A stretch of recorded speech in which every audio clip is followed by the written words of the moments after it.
மிகவும் பாரதூரமான இந்த அமைச்சர்களை மனம் நோகடிக்கக்கூடிய வகையில் சொல்லப்படுற பல கருத்துக்கள் அதை முற்றுமுழுதாக நான் மறுக்கிறேன். எங்களுடைய அமைச்சரை பொறுத்தவரையிலே அல்லது அமைச்சர் என்ற வகையிலே நான் இந்த அமைச்சர்களினுடைய ஊழல் தொடர்பாக இந்த பாராளுமன்றத்தினுடைய வரவு செலவு திட்டத்தில் கூட டக்ளஸ் தேவானந்தா அவர்கள் குறிப்பிட்டிருந்தார்.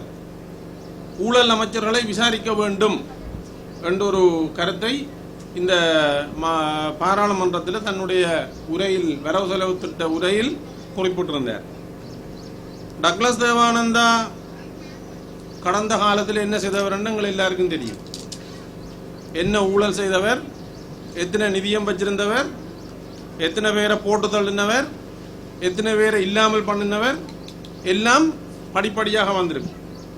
நேற்றும் அவைகள் செய்த ஒரு வேலைக்கு தமிழ் தேசிய கூட்டமைப்பினுடைய மூத்த பாராளுமன்ற உறுப்பினர் மாவை சேனாதராஜா, ஏனைய பாராளுமன்ற உறுப்பினர்கள் தீவு பிரதேசங்களுக்கு எலெக்ஷன் டியூட்டிக்கு எலெக்ஷன் பிரச்சாரம் செய்கிறதுக்கு போன நேரத்தில் பலரை பாரதூரமான காயங்களுக்கு உள்ளாக்கி 2 பேரை அவருடைய கட்சியைச் சேர்ந்தவர்கள் கொலை செய்து நேற்று 3 பேருக்கு யாழ்ப்பாணத்தில் மரண தண்டனை விதிக்கப்பட்டிருக்கின்றது. இரட்டை மரண தண்டனையும் 20 வருஷ கடூழிய சிறை தண்டனையும்.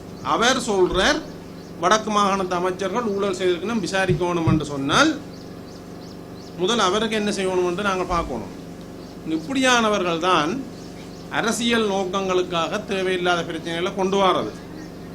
ஆனால் இந்த அமைச்சர்களை விசாரிக்க வேணும் என்று சொல்லி எங்களுடைய வடக்கு மாகாணத்தின் முதலமைச்சர் அவர்கள் மாகாண சபையில் ஒரு தீர்மானத்தை கொண்டு வந்தது தான் எங்களுக்கு மனத்தில் ஒரு கவலையை ஏற்படுத்தியிருக்கேன் என்று சொன்னால், எங்களோட சொந்த முதலமைச்சர் இப்படியான ஒரு தீர்மானத்தை கொண்டு வருவதற்கு வெளியில இருந்து அவரை பலர் தூண்டிவிட்டு அவர் சொல்றது நீங்கள் ஊழல் செய்யவில்லை என்று நிரூபிப்பதற்காகத்தான் நான் இந்த விசாரணை குழுவை போட்டிருக்கிறேன்.